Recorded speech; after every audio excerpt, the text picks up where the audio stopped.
like to take roll call. Jenny Spiro, Here. Kim Monachino, Here. Jay Magnus, Here. Twyla Jones, Here. Drew Romito, Here. Doug Detweiler, Here. Dave Albright, Here. and I'm here, Dean Martin. Russ Sipin is not present tonight. Also in attendance is Kathy Prokop, Mayor, and David Maestros, Law Director, and Gary Ceresi, Council Member.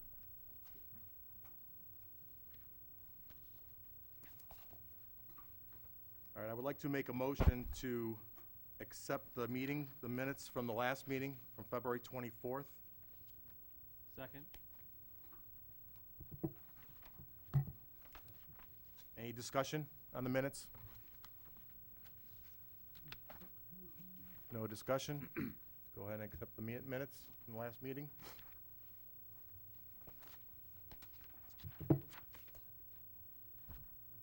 All in favor of accepting the minutes, say aye. Aye. Aye. Okay. Minutes are accepted. Do we have some audience participation tonight? Okay.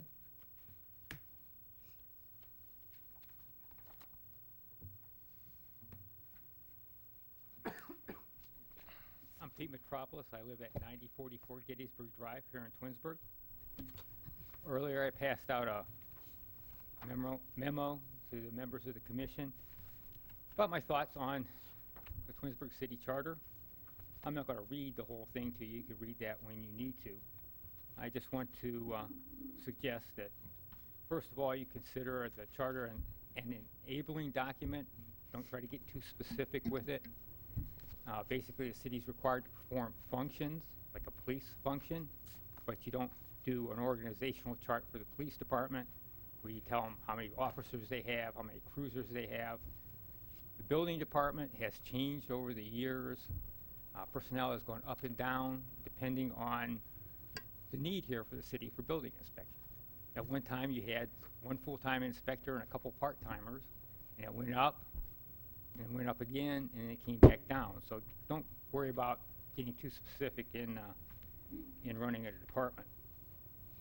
The other item is you should never use a charter to solve a specific problem. I believe there are provisions in this charter that address specific problems at that time. I think they should be removed, and that's all in the memo. And finally, Mr. Romito, I believe, raised the question of mayoral succession and made a statement that, okay, there's like 17 people for president of the United States. Well, researching this stuff out, the only thing that's in the Constitution is vice president. Everything else is a separate law. So it might be better to suggest to the people of the city that council just be enabled to pass a succession ordinance for the mayor rather than try to put it all in the city charter. And that's all I have to say tonight. Thank you. Thank you. Thank you. Thank you. And Dean, Mr. Vice Chairman, I guess, but tonight you're Mr. Chairman, so. I do have a question for the law director because, to Peter's comment, we did discuss lines of succession. And I did review some of the other charters that we were sent. And it seems like, like Solon has a vice mayor. I know where I grew up, there was a vice mayor. And then sometimes president of council, vice president of council. We talked a little bit about this because then the mayor made the point too. In lines of succession, it would be the president of council. Then after that, council would have to convene to vote, but there would only be 6 members of council. So, and I think it was the mayor that said that this is something that you were going to talk about, Dave, to us. I don't know if since it was brought up is now the time to discuss it, or did you want to wait to discuss it? Be more than happy to discuss it now if you want to go that direction. First of all, I'd like to just to introduce, I met many of you in the past. Dave Maestros, I'm the law director. First time I've been here at this meeting. Thank all of you for agreeing to participate in this. It's quite the undertaking. This is my 3rd charter review specifically I've gone through here at the city. As you go, and I agree, I just want to comment real quickly on Mr. Metropolis' letter. I just had a chance to briefly look at it, and I always find his communication's extremely well thought out, and I think this one is too. I think he hits a couple of excellent points. I've been specifically involved with cities as a law director since 1998, various cities, and I think I would agree with them. I think cities get themselves in trouble when they try to take a charter and say, we want to create a charter because of this one particular perceived issue. And generally, it revolves around one person, one department head, one department. And they create a charter provision which will be everlasting in there to try to solve a problem that really it's a sledgehammer for a picture, to hang a picture. It doesn't make sense. Where I'll disagree with Mr. Metropolis is on this issue of the succession of the mayor, simply because to leave it to council, I think normally what you will find are the next candidates for mayor often come from council. And to leave it to council, who may be sitting there to determine the succession of the mayor, really turns it into a political hot potato. The way our charter reads, as you look at it, is you do have a vice mayor, which is the president of council, essentially would sit in that position in the absence of the mayor, but you have to address both temporary and permanent absences of the mayor. And I think we sufficiently address the temporary absence of the mayor. That'll be either the president of council or the vice president of council in the mayor's absence, but it's when there's a permanent vacancy. And quite often, council members are not in a position to simply say, sure, if there's a vacancy in the office of mayor, I can step in, and it's a full-time position. Most of the members of council are employed. They have full-time jobs. It is not unlikely at all that the president of council, if there was a vacancy in the office of mayor, would say, I decline. And I think that that's what I would look to this commission to, okay, what if that happens? What if the president of council is unable to, for whatever reason, say, I will be the full-time mayor of the city of Twinsburg? I think our charter is vague, and even my reading of it says that the remaining members of council, and you exclude that president, shall decide among themselves, which leaves you with an even number, 6 people to decide. It's always scary, 6 legislators, any even number deciding, you almost always end up with a tie somehow. And so, we can discuss different charter options for that. There are different ways of dealing with it, but I think I think that does have to be addressed in our charter. It's hasn't been, I think, since '84 was the last time any provision was addressed in that section. And I think it's really when the permanent vacancy in the mayor arises and the council president declines, how we want to deal with that here in the city. And if I could, as long as I have the microphone, in front of all of your spots tonight was a City of Twinsburg charter. You can see it says, as amended through November 6, 2012. If I could just briefly tell you what that is, and that is not taking you back. You don't have to start over from scratch. There were 4 charter amendments passed in 2012. 5 went to the ballot, 4 passed.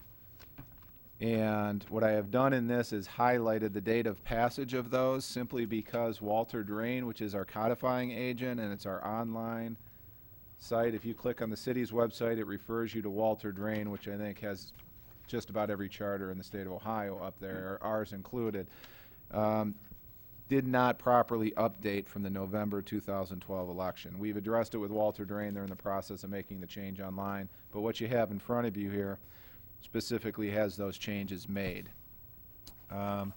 And just to bring it to your attention, it is 7.01.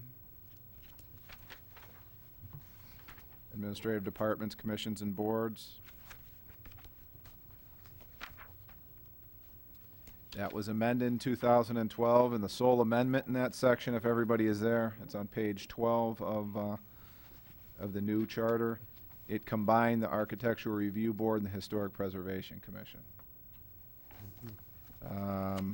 That was the only change in that section. Then you have 7, just to bring it to your attention, 705 went on the ballot in 2012 and failed. So this, and I believe the section that is on the website was, the code section was presented to the voters, that failed, so that should not be on the website. So this that you have in front of you is the correct version, which is the 1981 version. 7.06, Department of Law, that was on the ballot in 2012 and passed. And the only change there from prior versions was, I think it had criteria, 5 years of practice in the field of municipal law for the law director. And then 7A01 and 7A05 were put on together, and they passed. And they were put on together because they directly relate to each other, and they did pass. I'm sorry, there is one other section. yeah. 10.01, which was discussed at your last meeting, and that is amendments to the charter.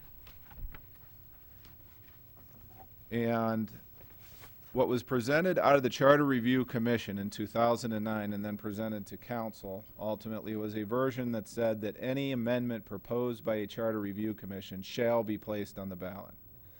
What council did is they amended that recommendation to include the language unless 5 or more members of council vote against the submission. So essentially what you have is what this group recommends will go on the ballot unless a supermajority or 5 out of 7 members of council say, no, we don't want that to go on the ballot, or amend it in some form. So it's not a blanket, everything goes on. Council still has the ability, by way of a supermajority, to reject it or amend it. This was placed on the ballot in 2012, November 6, 2012, and passed. And I got all of the election results from the Board of Elections. I brought them with me to here today, so in case there's any question on any of these are the exact language that was on the ballot and what passed and what didn't pass. So that kind of brings you up to speed of what you have in front of you, I guess. Mr. Maestros? Yes. This is Jenny Spira. I have a question.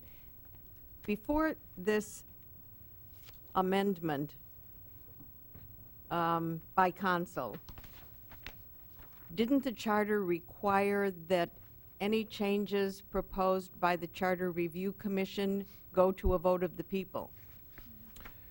It didn't require that. What it had was 3 ways for a charter amendment to be placed on the ballot. 1, by a vote of 5 or more members of council. 1, by council, by charter review making the recommendation to council and council placing it on the ballot. And then 3 was by initiative petition. So those were the 3 ways. And in the 2009 Charter Review Commission, they proposed the language to include the word shall, that it shall go on. And I keep referring to 2009. If it confuses anybody, 2009, then the 2012. What happened was 5 recommendations came out of 2009. They were placed on the ballot. There was an error by the clerk at the time as far as advertising and posting those after they were on the ballot and voted on. When we realized that, they were replaced on the ballot verbatim as originally in 09 in 2012. So that's why 5 years ago was the 09 Charter Review, and that's when they were on the ballot, but we had to put them back on the ballot in 2012.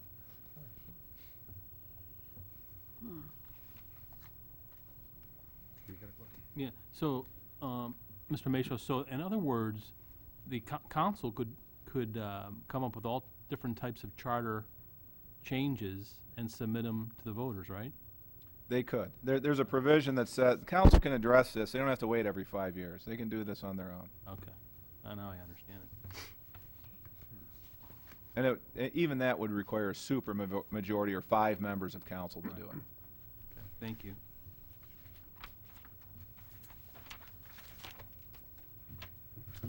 Okay, I guess I'm missing where, and I think it's what Jenny's question was.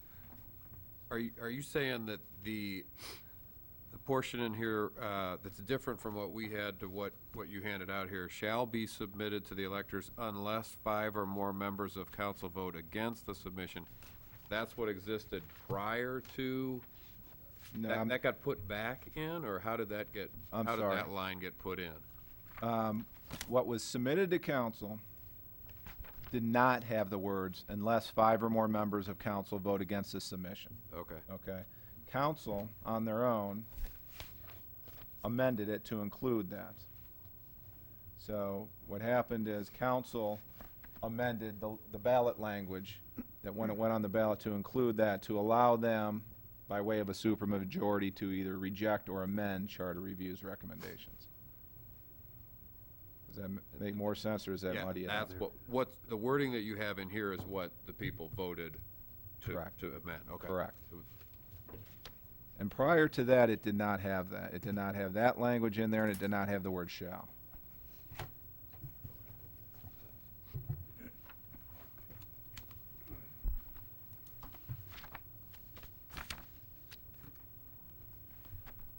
Okay, any other questions? There's some discussion about the old business from last meeting. I know there was some highlighted areas. Mr. Detweiler had brought something up about the limitation of rate of taxation with Kathy, the mayor. Correct. And she was going to, Mayor Prokop was going to bring a definition to this meeting. I do have it. I left that in the office, too. I'll go back there and I'll bring it back later. Okay. Thank you. Actually, I'll probably And I think there's also Section 6.03 contracts and purchasing. Mr. Matros was going to discuss this next week about possibly adding an and or statement to the wording in the charter for either hard copies or online.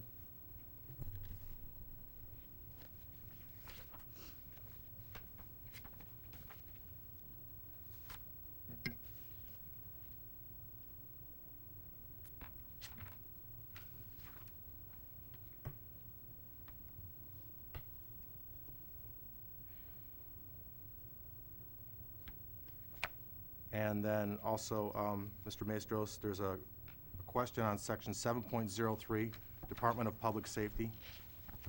There was some discussion about the language, about the interpretation, that the mayor can select a different director of public safety, or that the mayor is the director of public safety. Mr. Maestros, if you reference that back to Section 4.5 A, in the second paragraph where it says, the Director of Public Safety, the Director of Public Service, and all appointed officers shall serve at the pleasure of the mayor, which I thought the language was odd on that, since the mayor is the Director of Public Safety. And she said you would be able to address that. I will, and I am, and I'm looking for it right now. There is a provision that states that essentially in the absence of a separately designated Director of Public Safety, the mayor shall serve as a Director of Public Safety. That's generally how it is in almost every municipality, that the mayor is the Director of Public Safety. However, the mayor, for example, in the city of Cleveland, the larger cities, they designate somebody to serve in that capacity. But there is language in the charter to that effect? It's either in the, give me 1 minute and let me see if I can find that for you. And to your point, Mr. Maestros, when I was reviewing some of the other charters, I think it was Solon, it says directly in there that the mayor is the Director of Public Safety. So I think it's pretty consistent. Right, I mean, that would be the consistent, that the mayor would be unless Right. appointed, but the mayor does have that ability to appoint somebody. It just, I don't know if Twinsburg has ever had that appointment, but.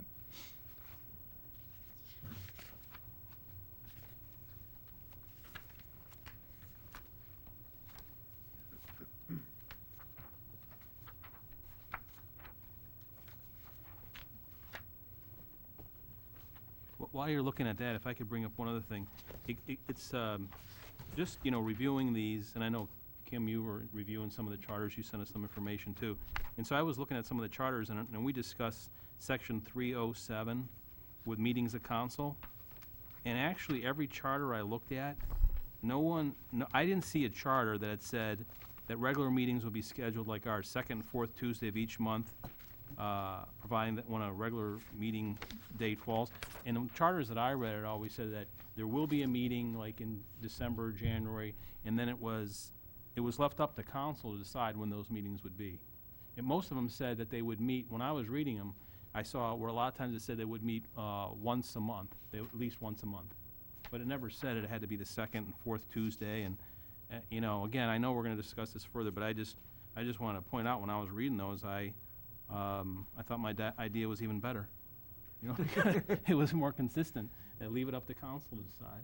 And why have the charter lock it in for council?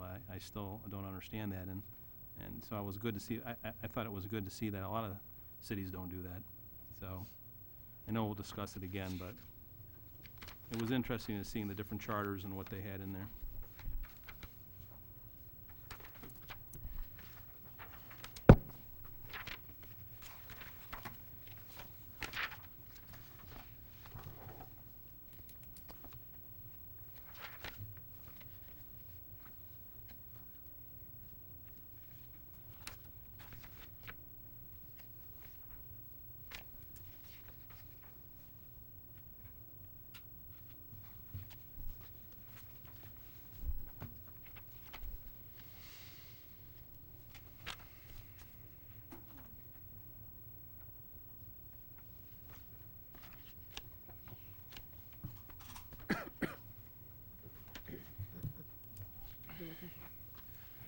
Gotta find, I know it says somewhere, it might be in our code where it says that you shall be the Director of Public Safety unless you appoint. Well, I think that is in the code, but I think this should be clarified. I agree. Is the Director of Public Safety unless she deems it appropriate, he or she deems it appropriate to appoint. I agree, and I think, I don't know if we're getting picked up here, but just having discussion with the mayor, that I think we should clarify, you know, if we want to put it in the powers of the mayor, that the mayor shall be the Director of Public Safety unless otherwise, you know, designates. And we can come up with language, I think, I can pull charter language, and I didn't look at, I know you've been provided Macedonia and Solon and some other charters, and we can take a look at those for some clarification. And just clarify it. I mean, I don't know that it's an issue, other than there's some somewhat vague references, almost that there is another individual who is a Director of Public Safety that we should probably clarify what the intent is. So we would look at doing it as a statement that the mayor will serve unless, like there's a, I would think so, that the mayor shall Either serve as Director of Public or. Safety unless okay. designate, Okay. unless she specifically appoints, he or she specifically appoints another individual to that role. Okay. Yeah, I do agree, Jenny, that it needs to be clarified, though. As I said, it always kind of nagged at me, but I understood the intent of it. It was just, Well, I think that's a problem a lot of times, though, is that there is an intent, and it may work right now. But But 10 right. years from now, it might not. So I think clarifying it would be a good thing. I agree.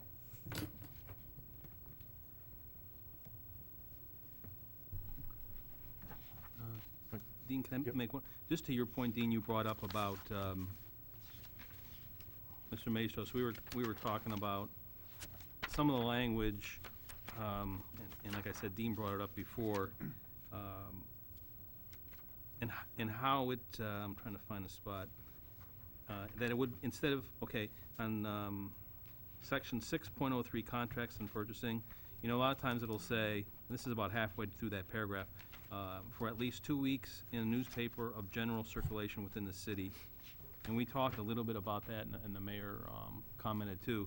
Yeah, I don't know if that's kind of outdated. You know, if something would happen to Twinsburg Bulletin, or if everyone doesn't receive it, I don't know. And we discussed that, if it should be online, or if there's another way of doing it to update it. I agree with you 100%, Mr. Ramiro. I think it is outdated. That was common language back in the past. You had a local newspaper, then you either had an Akron Beacon Journal or a Plain Dealer that served your community. Now, you know, I know I don't go to the newspaper, you know, for my information. I mean, everybody's going to the website, even if it's the Twinsburg Bulletin website or the Akron Beacon Journal website or the city website, to look for that information. And talking with our department heads as far as advertising this. For example, today we had to advertise we're posting for firefighter candidates. And we have language that says it has to be, in a newspaper of general circulation. So we called the bulletin today. The earliest we can get it in is a week from Thursday. Otherwise, we could have posted that. It'd be on there right now. So we're stuck with that language on that situation, but if we can address it in here, it would really, I think, at least bring our charter in that regard up to speed. But if I understood it correctly, in my discussion with the mayor last week, is that there is no language in the charter that prevents it from being advertised online. In conjunction, as long as you're doing Right, the you still have to paper. put it in the paper, but Right. you You have to wait also, 2 weeks. I mean, as you, Right. as you address can't the add. delay, but at the same point in time, you could post it online. You just have to also make sure you put it in the newspaper But next Dave week. just brings up a good point, then would we be able to act on it? Yeah, Or would you could have to wait the possibly- 2 weeks? You could possibly have the position filled before it's Yeah, I ready. mean, you could post it online. Nothing prevents us from doing that, but we're not in compliance with the charter until we use the newspaper Right. notifications. You have to wait at Right. least those 2 weeks, even if you've made your decision. Right. So you could be at a disadvantage if you're waiting for it to come in the paper and not checking online. Right, yeah, you're right. Well, I think the only time that would be a real problem is if it's an emergency situation, that something would come up that would require putting it out for bid as an emergency. Well, hiring a firefighter is not an emergency Right. situation normally, but the process is very, very long. They go through a series of two different types of testing. They have to go report back to civil service, who looks at all the scores. They have to be certified. It can take months just to hire a firefighter. So a 2-week delay, adds 2 weeks to the end of that process, which just extends it. An emergency, no, we've been dealing with it for years, but it sure would be nice to have the convenience of being able to act in an expedient way. So do they both have to be posted at the same time then? Is that what we're saying? You can't put it online Well, before we haven't putting it used in the online paper? for civil service positions. Now, I've used online for regular positions, department positions, but I think even union positions probably have to be in the paper. That's, It would yeah, be there's, non-union positions that, Well, then that might get into the scheduling of going, we were talking about doing and/or. So if we say and/or, then and posted in the newspaper means it still needs to be posted in the newspaper. If we eliminate the and just go with, it can be this way or this way, you don't necessarily have to get it in the paper at all. You can Correct. use other formats to post it. I would agree with that. That's, I do too. We talked a little bit briefly about it last week with some consistency to that, though. Doug had just mentioned here that if it's an and/or, somebody, if you don't know where to consistently look for these things, if someone's waiting to look in the paper and it was posted online today and they waited, we're saying it's not gonna be in the paper till, 2 weeks from Thursday? There could be some good candidates that that aren't looking in the right spot. So if there was some kind of consistency to online and paper and/or, I don't know, I mean, I guess that's, And when we talk online, that would be specific to the city's website then, right? well, we could designate that. I know there's, for example, when we post bids for projects, and you post them in the paper, they get posted in the paper, the advertise, or the section, the notice section in the back with a million ads, fine print, nobody really reads it. Unless you're a contractor, you read it first. But they have specific websites for the posting of those projects where, we would go to, our engineering department would specifically go to that website because that's where every contractor goes to look for these postings. Because there's other cities that are posting it online. We're just not there yet. So I guess it would depend on what it would be, but, there are websites that we would reach more people by going directly to them. Not only that, but the different departments also, the fire department, they have their own magazines, they have websites of general nature that firefighters look to also, or a police officer looks to. Those are the kinds of things that we could be using. Parks and Recreation, they have a magazine, they have association websites, that things like that could be posted on. And I think to Mr. Metropolis's comments at the beginning, if we can leave that vague electronic posting, then, we don't need to be as specific. Yeah, I agree.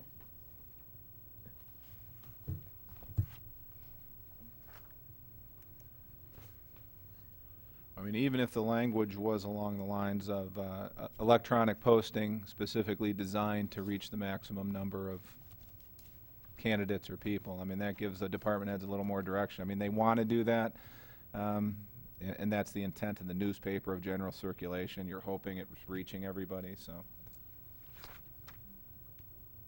And to be honest with you, the Beacon Journal and the Plain Dealer, it's so expensive to post in. Oh, I'm sure. That really, we try to keep things local when we can. And so are you really reaching the maximum amount of people compared to being able to go to a website? Well, and back to the word, I think it should be "or" for that very reason. Yeah. Why spend the money if you don't get much out of it? Right. And it slows you down. So that would be in here too. But that's a little different because it says. You have Any other comments? You could still- It could be or, 603 contracts and 603, purchasing, right. so. Mr. Maestros, I know there was one other issue from last week, Section 7.05, Civil Service Commission. Ms. Spera asked about the competitive group. Non-competitive group is specified, but competitive group does not list anything. Non-competitive is the two classifications that are listed. Competitive is everyone else. We're just looking for some clarification. Are you asking, is that correct? No, what I brought up in the charter, when you look in the section in the charter, it lists it, that there, let me see. We have a competitive group and a non-competitive group. When you Correct. look in the charter, it itemizes the non-competitive group, but it says nothing about what the competitive group is comprised of. If you look in the civil service rules and regulations, it says what the competitive group is comprised of, but not what the non-competitive group is. So you have non-competitive group listed in one area, and in the other area, you have the competitive group. And I'm hopefully- saying both should be listed in both places.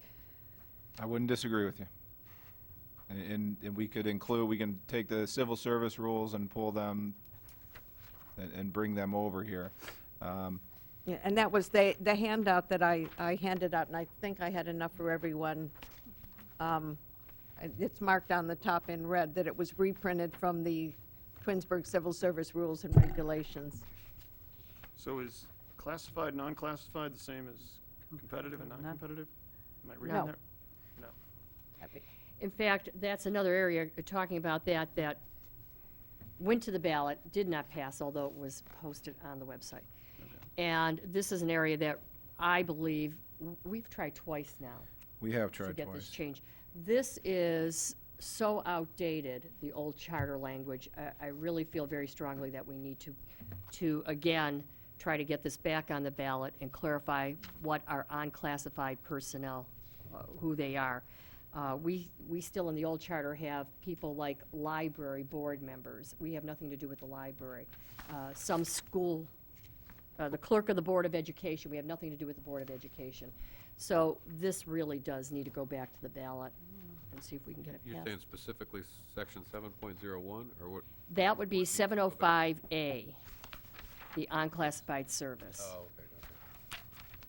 And then I think you're going to have A on there, and then B would lead right into a clarification of the competitive and non-competitive groups, an update of that language.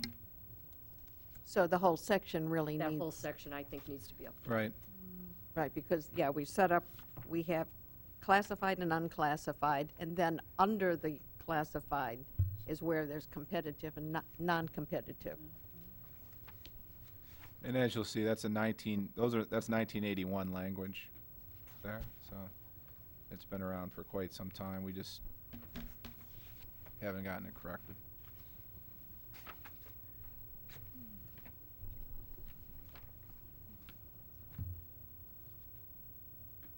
You know, I have another question too that I was looking at, and under the boards and commissions in section 7, and it lists all the boards and commissions that should be created.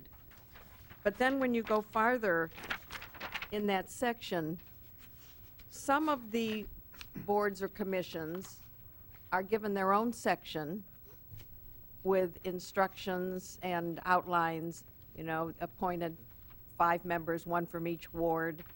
And some of the boards and commissions aren't mentioned anywhere, like capital improvement.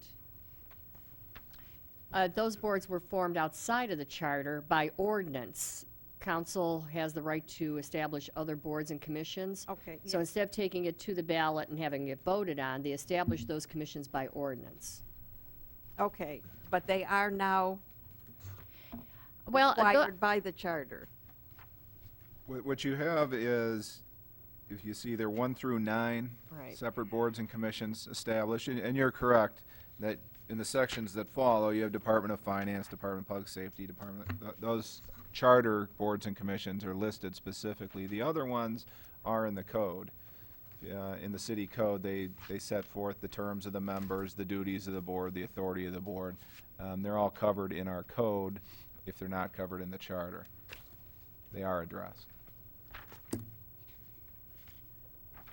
But once they are covered in the charter, shouldn't something be, it still is okay just to have it covered in the code? We require it. The charter requires all those boards and commissions. You know, city shall have the following commissions, board.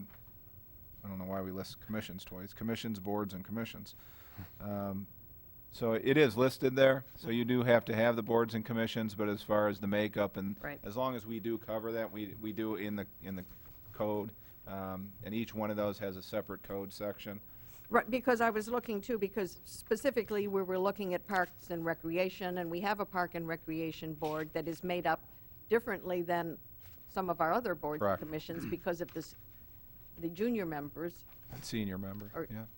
Don't we, oh, they have a senior member? Senior member and Okay. junior and teenage So member. those are all covered in the codes? Correct.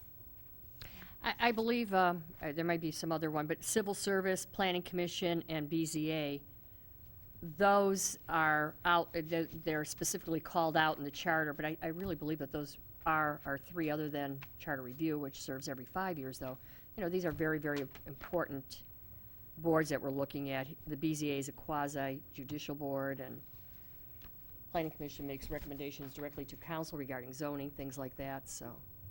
And it's been the flexibility of having them in the code. I mean, we're required to have them, but some of the things that we have done in the last couple of years, for example, are change the date of the appointment of the Right. teen rep, because what we were finding is we were locked into a teen rep in January, and then they'd graduate from school in June, and we'd go 6 months with nobody on there because now they're off to college or the summer. So we were able to go and have councilmatically change it in the, because it's in the ordinances, they could change that to begin in June rather than January for the teen rep. And it gave council that flexibility to react. Where I agree with the mayor, I think, you know, Planning Commission, BZA, these things, these are in every city. It's important to, and I think that's probably why it's covered in the charter. These other boards and commissions came to fruition gradually at a later date. Okay, And some cities have them, some don't. right. They're depending on the makeup of the city. So Well, you, like capital improvement, you must now, based on the charter, Have one, yes. have one. You can't do away with it without a Right. vote of the people. Correct. But having it in the code allows some flexibility. Whether they meet every week or 3 times a year, so those are the kinds of things that they can adjust by code. Okay, yeah, I was just, you know, going through there and saying, this one's here, this one's not here, and You know, what's always irritated me about this section is, it seems to me that all the departments should be listed first, and then you deal with the commissions, and it's kind of Right, and back and that, forth. They too, listed some of the departments, and they jump to a commission, then back to a department. I just wish that it were more organized within right, this section. right. I mean, and there's certain things That can be done. that probably That's numbering. could be more technical details as far as the numbering and that and the way they're set up. But the problem being the charter is any change requires a vote of the people. Right. And sometimes it's just easier to leave it the way it is if it's not really a big issue. That's not right, is it? That's not correct. The charter doesn't always have to go to the vote of the people. The council can amend the charter. They can, no, council can decide on their own to place it on the ballot. It Place it still on the has to ballot. go on the ballot. Yeah, it's still, All right. any change in the charter has to go to the The ballot. only thing that we can correct is if we find a typographical or clerical error in it Okay. that doesn't change the content. Thank you. So, Mr. Maestros, if there's something where it says boards and commissions, can you eliminate that second Yeah, I would commission? think that that would, It- yeah, That's- fall under the Department of Redundancy Department. Do we have that as a board and That'll be a commission? new one. I like that, Department of Redundancy. It's the department of the department.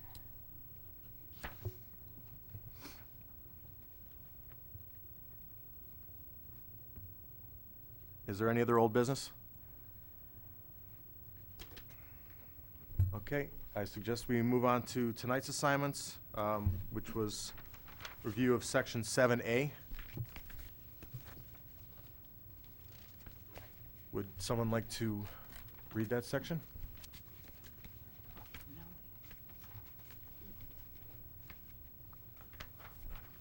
I guess I'll. I'll take it. So Article 7A, correct? Yes.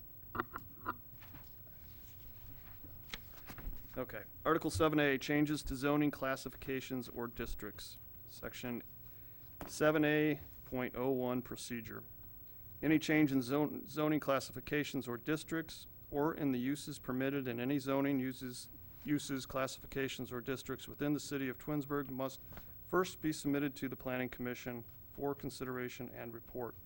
In the event the city council should approve any of the preceding requested changes upon the report of the Planning Commission, it shall not be approved or passed by the declaration of any emergency, and it shall not be effective, but it shall be mandatory that the same be approved by a majority vote of all votes cast of the qualified electors of the city of Twinsburg and each ward in which the property so changed is located at the next scheduled election.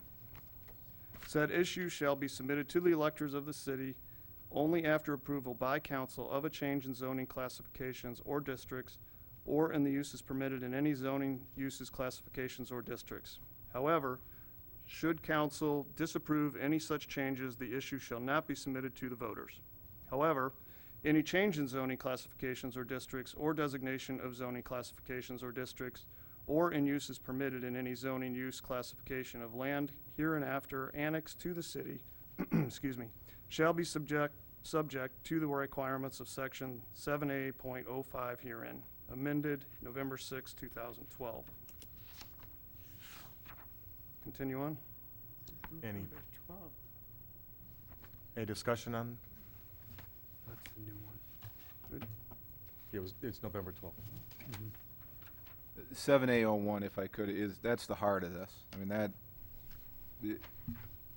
and I don't know if anybody has if you guys have a good feel of what all that means, okay? Because it's poorly written, but I spent the better part of my time here litigating that paragraph every which way. I mean, this is the heart of what the issue is with Mrs. Gaydosh and with the challenges and the requirements of what should and should not go on the ballot.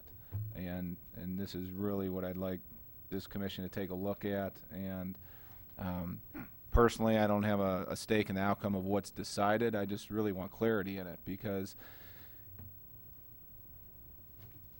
what this really says is that it's clear, I think, and everybody would agree, that if somebody owns a piece of property in the city that's zoned residential and they want to have it rezoned to industrial, okay, or commercial, what this says is you have to go to planning, you have to submit, go to planning, have planning commission report, make a recommendation to council, and you have to have council agree to put it on the ballot, and then you have to get the majority vote in favor of your request by the electorate, and the majority of vote in the ward where the property is located.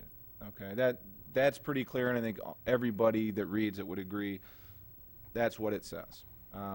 That's as it regards rezoning. What it also says is that if you are going to change permitted uses in any zoning, okay, and each of our zoning classifications has permitted uses, okay, C1, C2, C3. Here's the permitted uses of what the city would like to see in those classifications. Same with industrial, same with residential. You know, from R1 up to a C5 mixed-use district downtown, for example.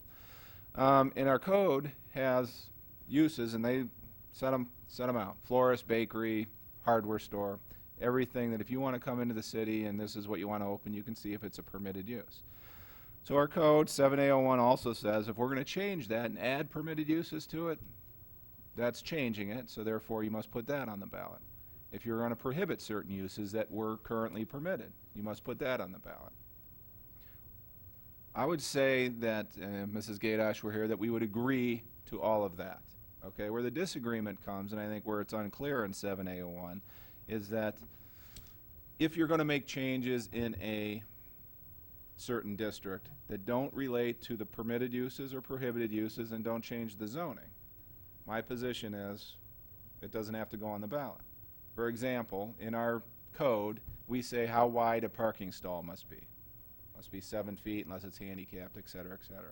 We also say anybody submitting plans must submit them on 11 by 17 paper, submit 15 copies, whatever it might be. There is a belief that because that's in our zoning code, and if we change any of those provisions, we must put those on the ballot. And that's this extreme of it, where I say, well, no, we clearly don't have to do that. But what about, for example, right now we have a case pending regarding building height. The Planning Commission recommended a year or so ago to increase or change the building height restricted in industrial districts, okay? And what we had before was that you could have a building that's 35 feet tall is the building height restriction. Or you could build taller than 35 feet if you had sufficient setback. Meaning if you were had a large lot and you were well off the property, you could add 2 feet, or 1 foot for every 2 foot of setback you could find. So theoretically, you could build a 60, 70-foot building. What we found really over the course of the redevelopment of the Chrysler property is most of the new industrial uses are looking for buildings in the 45-foot range because they have these industrial cranes on the inside of the building. So Planning Commission, it was presented to Planning Commission, and Planning Commission recommended amending it from 35 feet to 45 feet in industrial districts only. It came to council, council agreed, made the amendment, and we enacted the amendment. A lawsuit was filed saying that that violated Section 7A01 because that changed the uses permitted inside that building. Meaning that if you were a warehouse and you could stack boxes 35 feet tall, now you could stack them 45 feet tall. And my position on behalf of the city is it doesn't change the use. It's still a warehouse. You can just do more warehousing inside the building. So we're, the city and opposing council have filed briefs, and that case is sitting on a judge's desk since September. And I have no idea how the court will rule, but that whole case hinges on this paragraph. And what does it mean? And like I said, I don't have a vested interest other than I want clarity. So next time somebody comes to us and says, well, does this have to go on the ballot? We should be able to look right to 7A and say without question, yes, and without question, no. Now there's, lots of case law and lots of years of law school and lots of litigation that have gone into that last 10-minute spiel. So I understand, that's a lot to throw at you, but I think Twinsburg has historically and will continue to historically hold on to the notion of any change regarding property and uses in that property should go to the ballot. I don't have a problem with that, but we have to have a line has to be drawn somewhere that if we're going to say we want you to you know, maintain certain trees. It shouldn't have to go on the ballot. I mean, there has to be some flexibility beyond the permitted uses, prohibited uses, and zoning from commercial to industrial to residential. All that's fair game. Everything else, I think it's minutia, you know, we're putting things on the ballot. Last year, we had to put rain barrels on the ballot. Okay, I don't know if anybody remembers, we had rain barrels on the ballot because it was a new permitted use in certain districts. You know, that's, at some point in time, it gets to the point of ridiculous, but our charter says that, so we did it. Mr. Maestros? Yes, ma'am. I believe that it does need some clarity. I find the paragraph a little confusing and vague in some areas. And would you be able to put something together for us to look at that you would consider would provide more clarity, so we could look at the language and see how we would interpret that language? Absolutely. Absolutely. And I'm assuming that this commission would want us to continue to hold that if we're changing zoning designations, that the voters should have a right. I mean, if you buy a house in a residential district and the property next to you is residential, if that changes to commercial, you'd want to be able to go to Right. the ballot and And I like the idea, too, of that ward also, right. you know, because maybe I'm in Ward 4, they're going to do something in Ward 1. It's not going to affect me or my property values, but those are the people who really have the stake. So it's most important that the people in the ward where this change is taking place have a little extra ability to decide on that. They do, absolutely. You know, one of the issues I see is as I read this, to Jenny's point, you know, I'm not an attorney, so it was confusing. So I went to some of the other charters and tried to read it, and to no surprise, they were just as confusing. Right. You know? And so I'm reading it through and I was looking at some of the other, thinking, well, maybe we can take, I mean, Solon and Twinsburg in a sense, you know, there's a lot of industrial and there's some similarities there, parallels. But, you know, I can't really tell if theirs is better than ours or, you know, by the language. No, and the problem that you run into, Mr. Ramiro, is these things have been added to and picked at over the years, and you get these things that are, you know, I'm not sure how many times the word however appears in here. You have, Right. it's just poorly written, and maybe it's time we have it say what we want it to say, and we make it clear. And like I said, I'm not looking to change, I think, what the majority of everybody in the city believes or take away voters' rights. I just want to make sure that both council and the administration are clear of what does and doesn't have to go on the ballot. Because I truly do not believe that everything in our zoning code must be placed on the ballot if there's a change. It's simply, that would be illogical. So let's say what we want it to say. Do you think you'd be able to have something, a rough draft of something for us, say, within 2 weeks? Absolutely, yes. Because once we get done reading through the whole charter, then we'll be actually looking at the line items that we, you know, targeted here for review. So at that point, that would be a good time for us to have that, so we'd be able to discuss something that maybe is a little more readable. That's not a problem. I'll have it to you within those 2 weeks.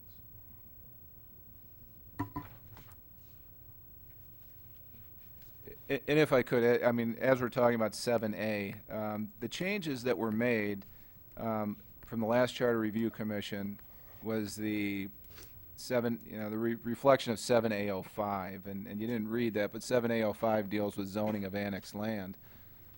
Because what would happen is we'd have land annexed to the city, and it would come in from the township, which has completely different zoning regulations than we do, and it would come in under their zoning regulations, and then council would say, well, we want to amend this to whatever it should be here in the city, and we'd have to go on the ballot for that because of our code. It's a rezoning of city-owned property, so therefore, for a period of time, we would have to enforce township zoning. And it got dicey, because we wouldn't even know what their zoning code, we would have to get their zoning code and enforce their zoning on that property until we could get it on the ballot and get it changed. And that's why we changed that 7A05 to say that it comes in and we can designate the zoning right away on that property. And that was a big correction that the last Charter Review Commission made.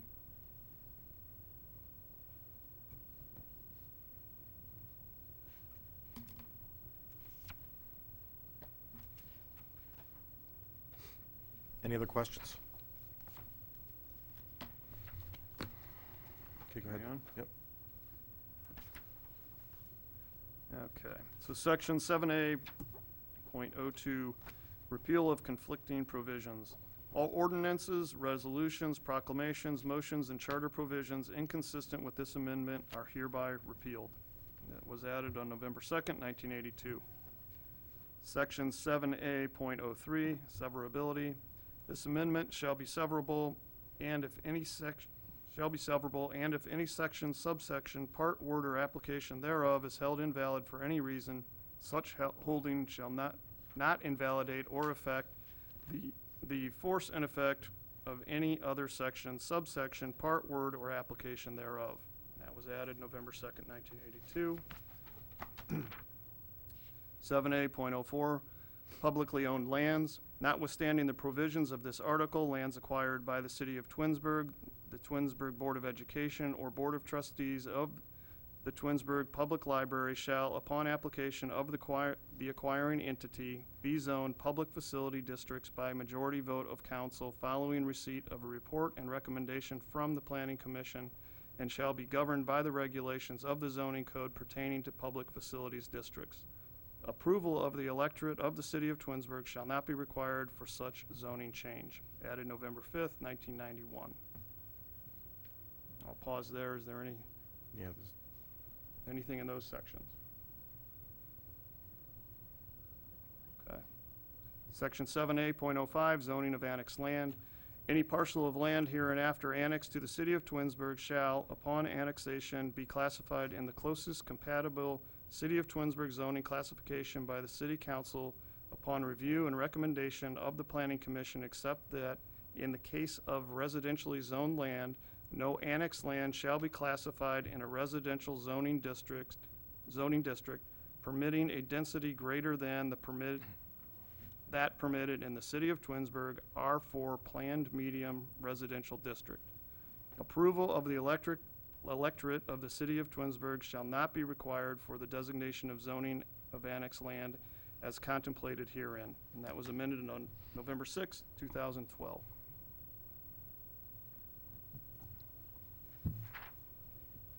Any discussion?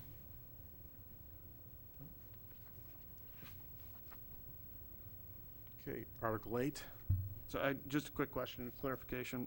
So when you're saying you're going to give us some ideas on a possible rewrite of 7A.01, that will also include 7A.05 as you referenced it? Or is there anything to be changed in that section if the first section's cleared up?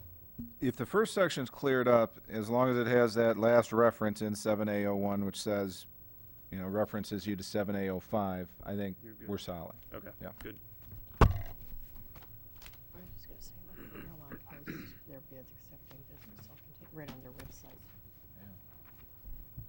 Oops. I don't know where else they post, but. You want to keep going, Doug, or Not at all. let Mr. Dave Yeah. do some reading?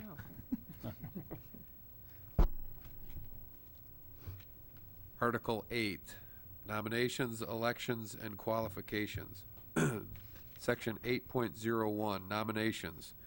Nominations for elective offices other than the office of mayor shall be made by petition only, signed by not less than 25 registered voters on the standard forms for the nomination of nonpartisan candidates for such office, filed with the Board of Elections at least 90 days before the day of election. Such nominating petitions shall not be circulated prior to 150 days before said election. Each candidate shall file a separate petition. Group petitions shall not be used. The signature of the candidate indicating acceptance of the nomination and willingness to accept the office if elected shall appear on each copy of any nominating petition. The petition may be in a number of parts, but each part shall be verified under oath by the circulator as required by law. Qualified candidates for the office of mayor shall be nominated at a nonpartisan primary election to be held on the first Tuesday after the first Monday in May of each year in which an election for the office of mayor is conducted. Candidates for the office of mayor at any regular municipal election shall be the two candidates receiving the highest number of votes at the primary election.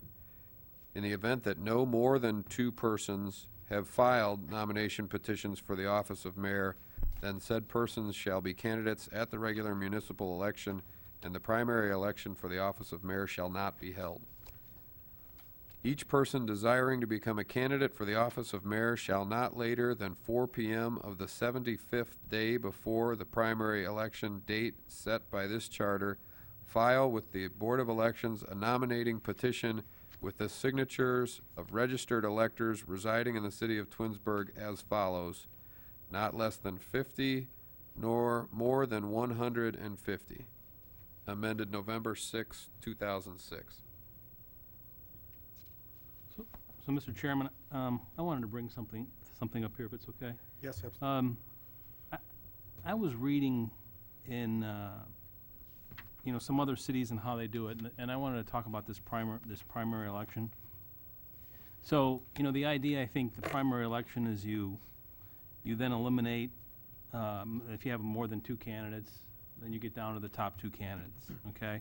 So, and I was reading in some where if in some places, if, let's say, 3 or 4 candidates, 5 candidates run, but one of those candidates has a majority of the voters, in other words, anything 50% or more, then there's not another election, okay? So I just thought we could discuss this, because here's what I'm thinking. Let's say you have 3 or 4 people run, well, let's say 3 people. Somebody gets 54% of the vote, somebody gets 34% of the vote, and somebody gets 12% of the vote. So you have a candidate now that got 54% of the vote. You've had this primary election. Do you really need a runoff election between the top 2 candidates? And the reason I'm bringing that up is because I had read some things about this. It's, in a sense, kind of double jeopardy. The person has to run twice, run again, and they've already gotten 54% of the vote. So there's a couple things here. One of the concerns I have is if you have to run for the primary, then you have to run for the other election. That's pretty expensive. So somebody that doesn't have, a big war chest, I think is a disadvantage. You're running in 2 elections, and I don't like that, where then money comes into play, could possibly come into play to the election. And the other thing is the cost. I think to put something on the ballot isn't like $20,000. There's an expense to it, but that's usually why the city ties it to the primary, because generally the election will be occurring anyway. Okay. To hold an election, there's a cost. To add something to the ballot, there's not specifically that additional cost. Yeah. So I just thought it was, not something to decide tonight, obviously, but something that we can discuss. If you have, 3, 4, 5 candidates and somebody gets 50+% of the vote, do you really need another election? Or has the electoral also already stated their case and say, hey, listen, this person got 54%? The only concern I would have is the voting the people that come out to vote for the primary may not be the people that come out to vote for the normal election. And then also, if you've got more candidates, you're potentially splitting votes across the board. So a candidate that may have had 30% may have lost some to the other candidate, and then, but, it could potentially change in the fall or in November. That's just my only concern. Yeah. That's why I was saying that if somebody had over 50% of the vote, because even if you added up the rest of the people, they wouldn't have beaten. But I can see your point about different vote count as far as how many people come out for the primary. But Similar comments. I think some valid points, and certainly the economics enter into it. But I do have some concerns about a primary is very different than the end election, and you get a different turnout, and it would certainly have to be worded very, very specifically that this primary could turn into your actual electee. Right, and I think maybe, as Mr. Metropolis pointed out, this is could have the potential to get into micromanaging. Okay, if 3 people run and 1 gets 50, if 5 people run, I mean, there's so many ways you could have a different twist on it, depending on how many candidates you had running and what percentage this candidate got against that one. Well, the only twist would, you know, and I'm not saying, I'm just bringing it up as an idea to discuss, but there's not a lot of twists. If somebody had over 50% of the vote in the primary, then there just wouldn't be another election. So that's the only thing that. Right, that but Doug is right. Your primaries get a much lower turnout than your regular elections do. So you're not going to have the same people represented that might be represented in the November election.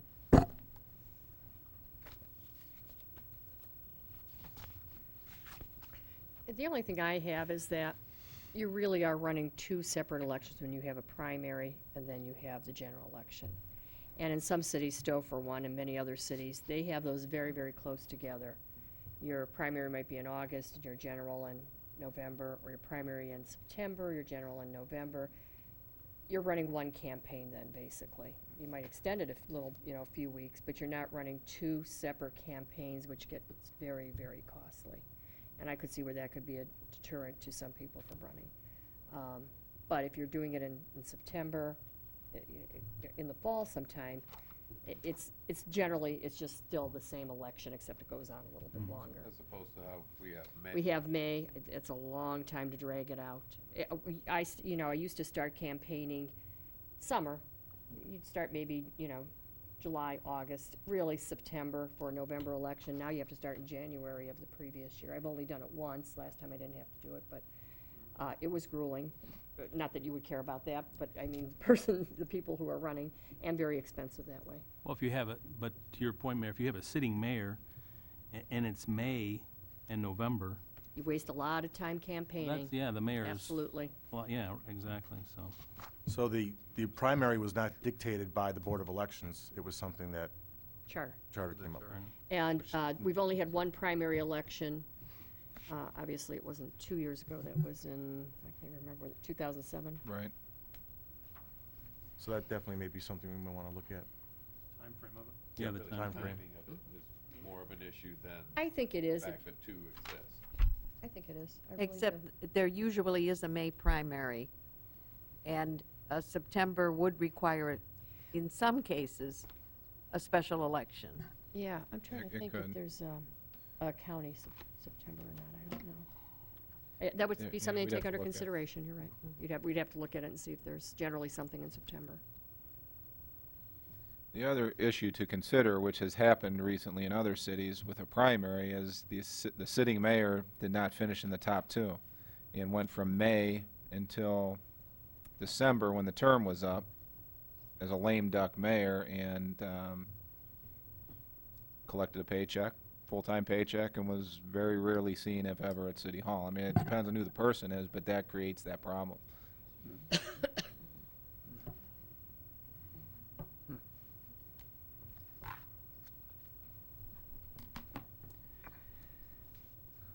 Continue. Yes, sir. Approve. Mr. Albright, yes, please. Thank you. Section 8.02, ballots. The names of all candidates nominated for elective office in the city shall be printed on the official ballot without party designation. The names of all candidates shall be rotated on the ballot as provided by the laws of the state of Ohio.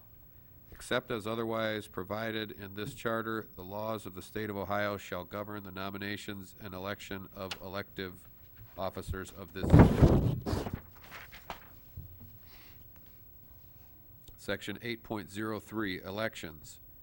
The regular city election shall be held on the first Tuesday after the first Monday in November of odd-numbered years. The council may by resolution or order a special election to be held at any time, the purpose and date of which shall be set forth in the resolution. Such resolution shall be certified within 5 days to the Board of Elections of Summit County, which shall conduct the election at the time fixed in such resolution and in the manner provided by law. Section 8.04, qualifications. Each elective officer of the city shall be a qualified elector of the city and shall have resided therein or in territory annexed thereto for a period of at least 2 years and shall continue to reside therein during their term.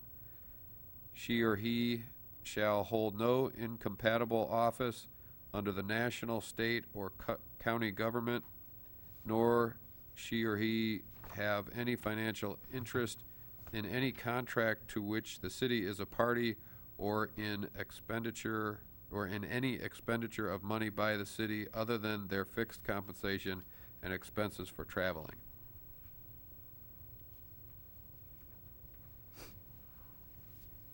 Continue on. Any dialogue? Is this something we want to do, is continue on tonight Tonight, yeah, further? that's section 8. I'm putting this to the commission, so.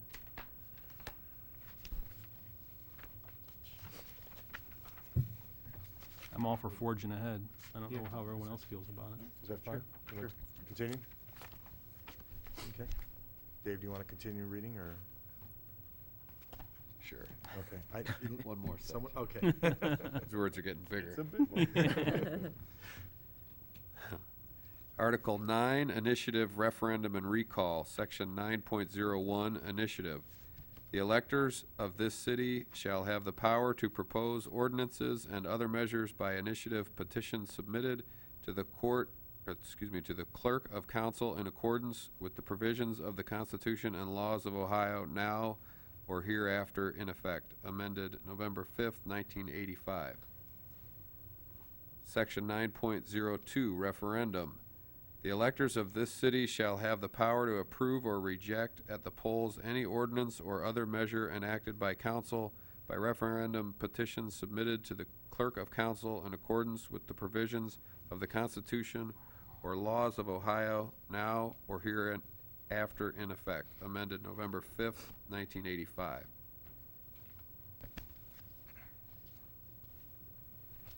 Section 9.03, Recall.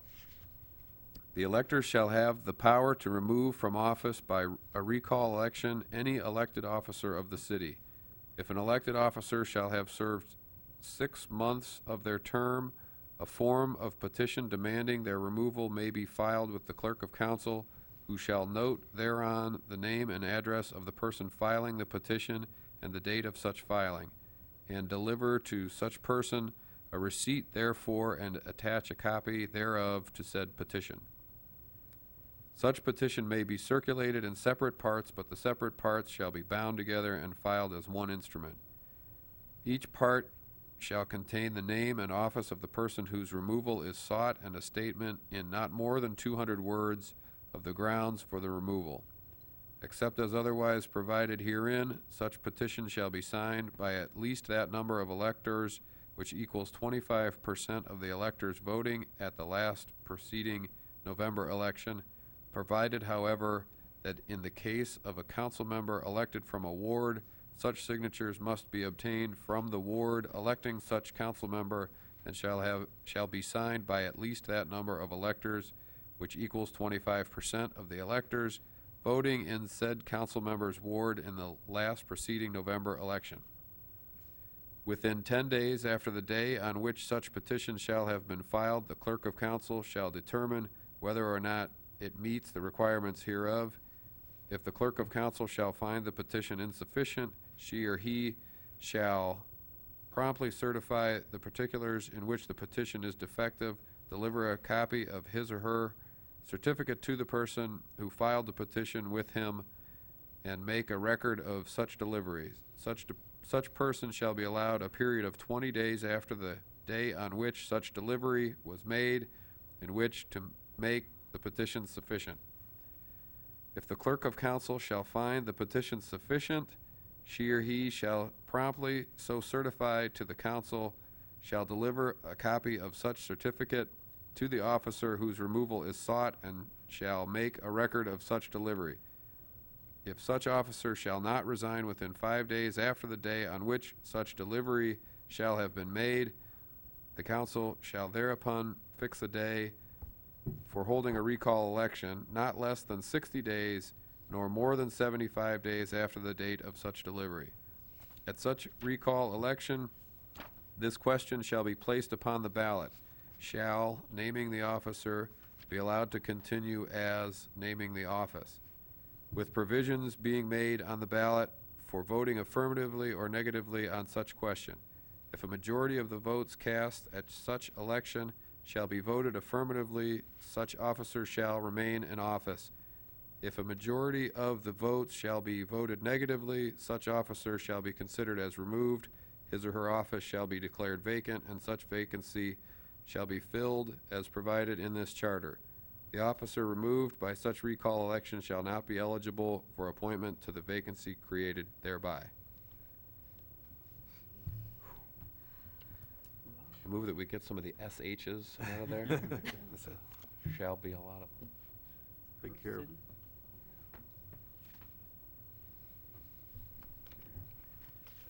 Okay. Section 9.04, removal. Council may expel or remove any of its own members and any member of a board or commission of the city for violation of their oath of office, neglect of duty, incompetency, failure to maintain qualification for office, or malfeasance, nonfeasance, or misfeasance in office. Council, board, or commission members may also be removed for persistent failure to abide by the adopted rules of council or of the applicable board or commission, or for absence without justifiable excuse from 3 consecutive meetings of council or of the applicable board of or commission. Any member of council or board or commission member shall be removed if convicted of a felony or other crime involving moral turpitude. Removal shall take place only after opportunity has been given for a public hearing before council, to be held no sooner than 10 working days after written charges and notice thereof have been given to the accused member. Such charges must allege by affidavit the specific cause and specific act constituting grounds for removal. The accused member shall be heard in person or with counsel and shall be permitted to present evidence and examine witnesses. Council shall conduct a hearing no later than 30 days after written charges and notice have been served, and shall render no decision later than 30 days after the hearing. The accused member shall remain in office with all authority until council renders a decision.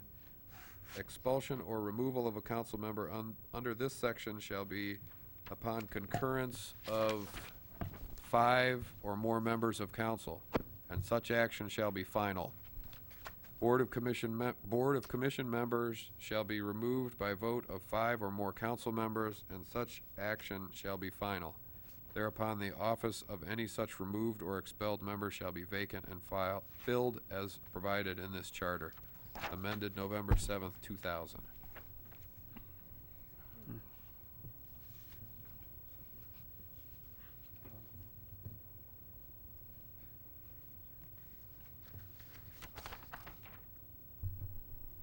Someone else? wanna take that?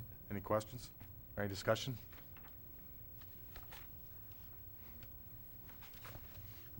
No discussion? Do we want to continue on with 10, or would we like to stop there for the night? Because we have 3 sections left, basically, just a page and a half. I say we go for it. Go for it all? Go for it. Would someone like to take over reading? Jenny, you like? Totally. Article 10, Amendments to Charter, Section 10.01, Methods and Procedure. The council shall, by affirmative vote of 5 or more of its members, submit to the electors any proposed amendment or amendments to this charter, or upon petition signed by not less than 10% of the electors of... I'm reading the wrong one. Yes, excuse me if I could, that is the wrong one. That was what I had addressed at the beginning. Oh, I'm sorry, that was the one you, okay. It's on page 22. Thank you. Thank you for catching that. Okay.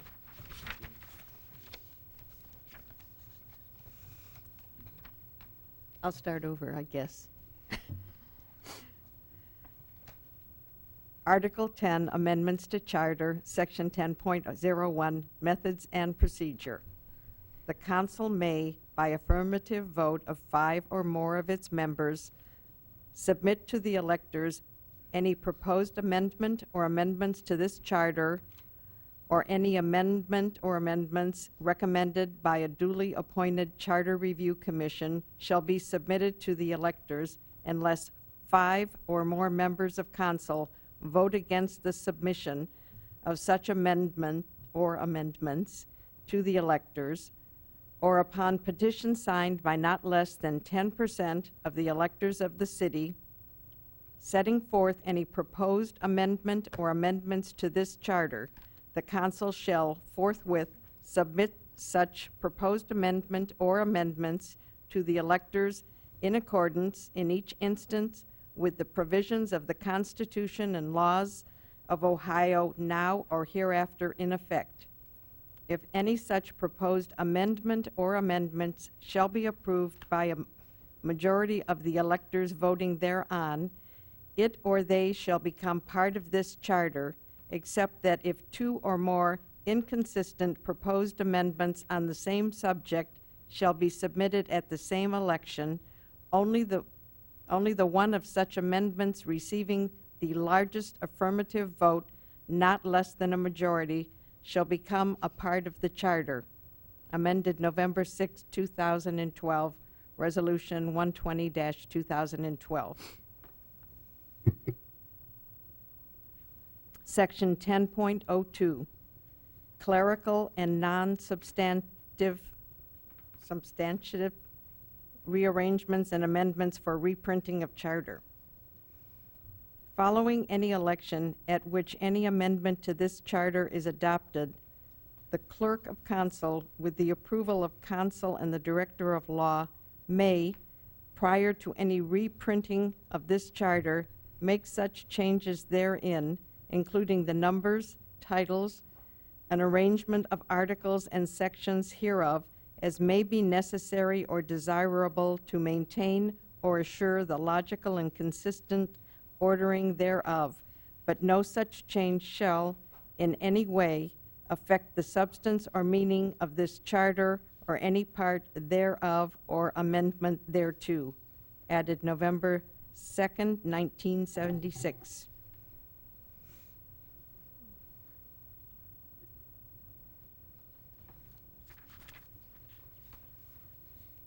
No comments? Any questions? I was just trying to read that first. Yeah, and Read you know that. what, could, Kinda just what to do there.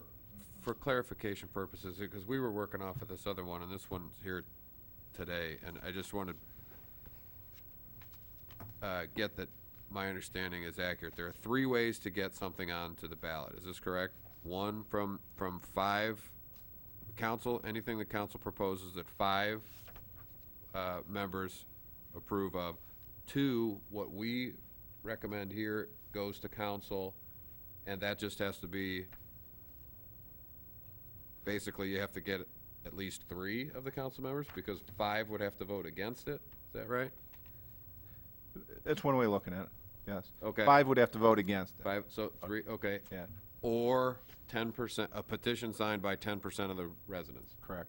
Okay, so those are the 3 ways, then that gets on the ballot, and then if that is approved, then we go to section 10.02 that clarifies maybe some of the wording is a little bit, Correct. okay. And council has no ability, if the ballot, if the initiative petition is submitted and the signatures are properly obtained and they have 10% or more, council does not have the ability to say no. Right. And the reason there's that language there that seems, well, why would you have 2 competing provisions? I mean, there's language in there about that. It could happen where you have an initiative petition started by a resident that says one thing, and then council says, well, we don't want that, so they put another one on there, so you have 2 polar opposites on, and whichever one gets the highest majority. There's no way to keep it off. Right. If there's 10, Correct. more than 10%.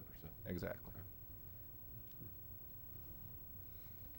Okay, yeah, I get it. Okay, Jen.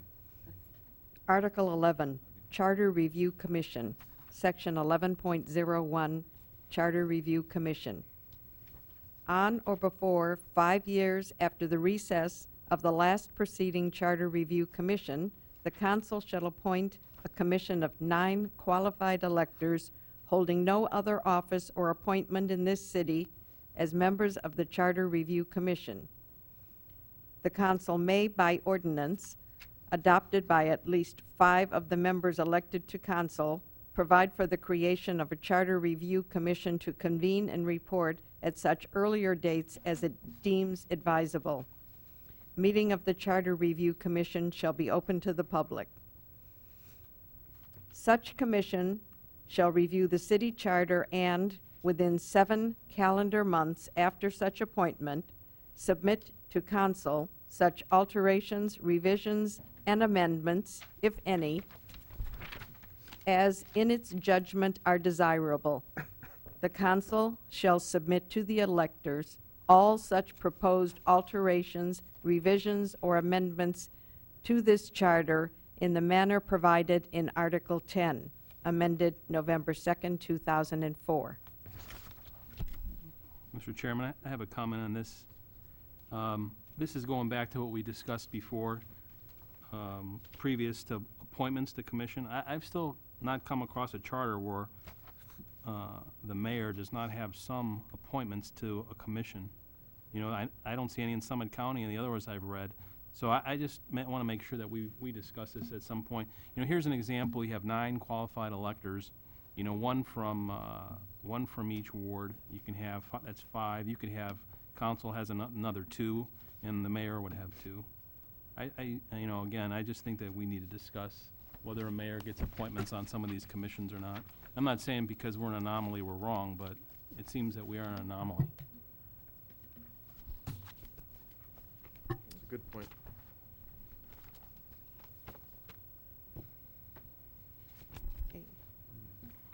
Article 12, General Provisions, Section 12.01, Effective Date of Charter.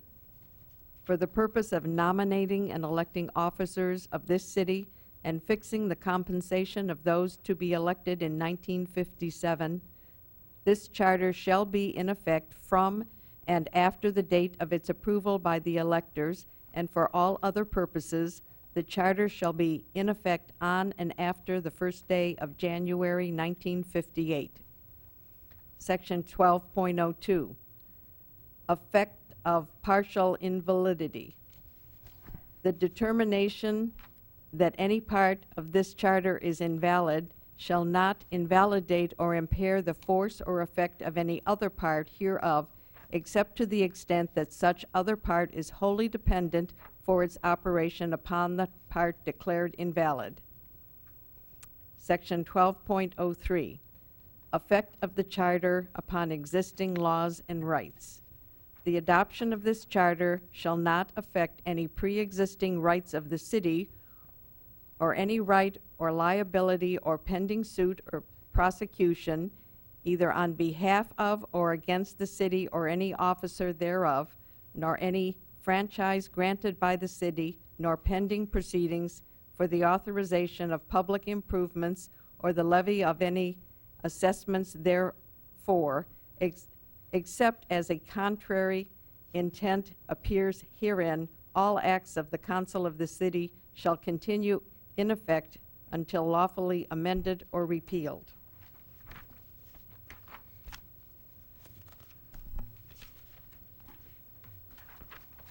Any discussion?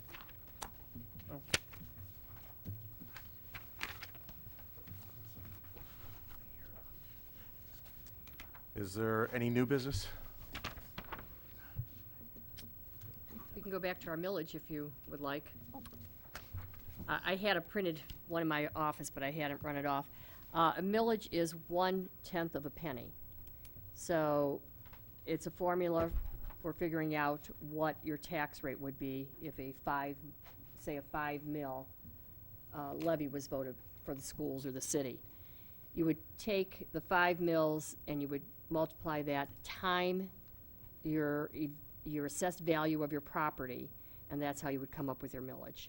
So they gave an example here, 5 mils, that would be 0.005 times $250,000. Your tax would be $1,250. So that's the formula for figuring out what a mill is. Now, if you look at our charter here in 601, we allow 7 mills. This is the unvoted millage in the charter.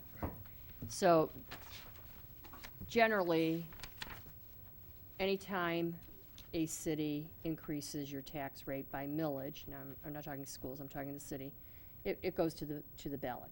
But the city council does have the right to increase millage by councilmatic action, and up to 7 mills. Right now, we have 2.2 mills.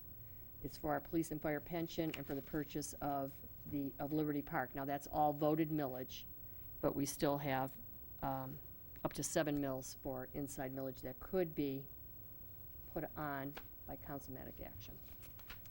And again, the rate is 1/10 of a penny is what a mill is. Thank you. Appreciate the clarification.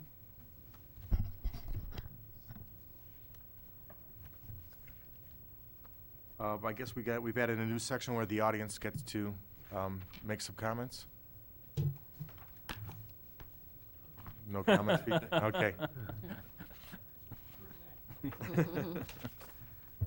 Is there any miscellaneous items we need to discuss?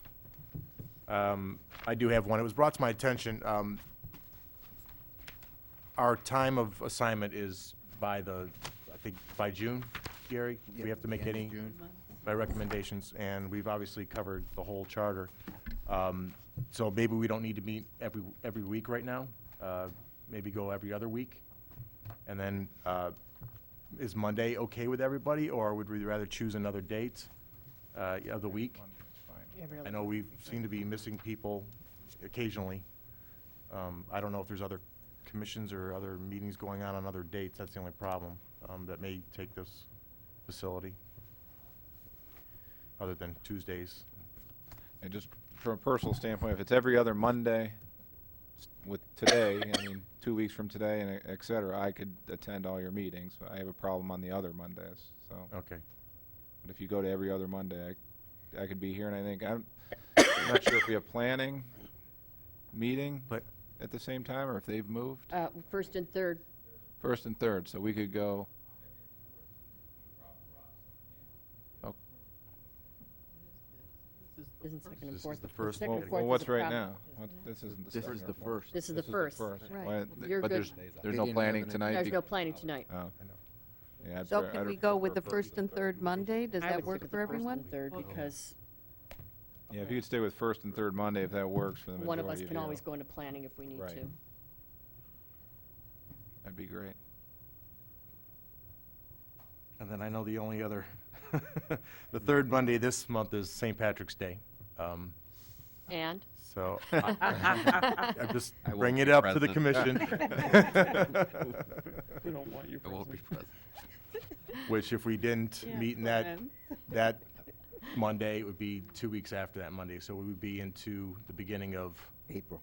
yes, I don't know when everyone's spring break is, so last, yes. depending, when The they're gonna take 24th off. is- You could actually Yep. have one the 31st, and then follow it up with the next week.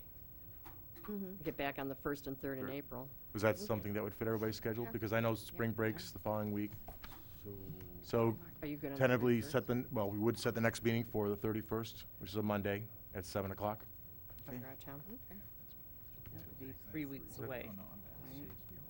2, 3, actually, that's a, So we could do the 4 31st, and then we weeks. could go right into the next Monday, and then you'd be back on your Dean? 1st and 3rd. is everybody You know? okay with that?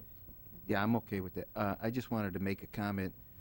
I know you've probably been keeping notes in that other version of the charter, and you might want to transfer them over to the accurate one, That's a good point. Yeah. so we don't get mixed up here as we There- go forward.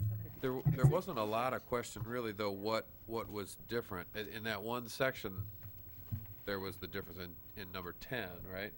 Yeah. They're all highlighted in the new version. But the high, what's different is not highlighted. The fact Right. that there are some differences that you get to look for Right. in those sections. But really, it looked like section 10 really had the different wording.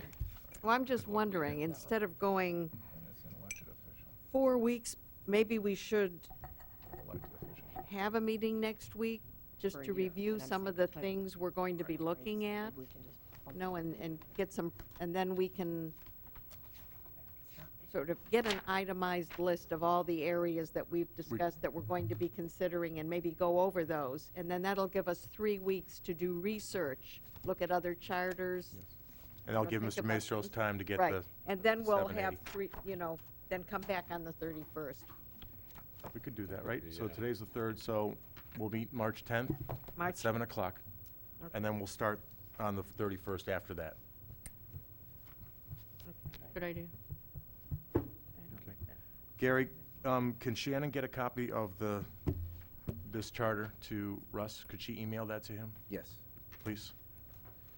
So for the next meeting on next week, should we all just, as far as our assignment, just go through the charter, look at all the areas we discussed, and to be fair, and I know Russell was actually making a list of that, so we need to let him know all the different sections that we want to go through and discuss and get ourselves ready for the 31st. Okay, I think that's a good point. Good strategy. Mr. Martin, if I could, you folks are aware you do have a section on the city's website, has been set up for your commission, Charter Review Commission, your minutes are up there, the dates of your meetings are up there. If you go to mytwinsburg.com, it's on the front page, and as of this afternoon, this version of the charter that I passed out to you is up there. Great, thank you. So that's all been updated. Mark took care of that today, and so, you know, we'll let Russ know, and we'll get him an electronic version, but it's also on the website. Great, thank you very much. You're welcome. Is there any other business? Do we have a motion to adjourn? Yes, we do. I motion that we adjourn. I second. All right, all in favor? Aye. All right, we are adjourned. Thank you.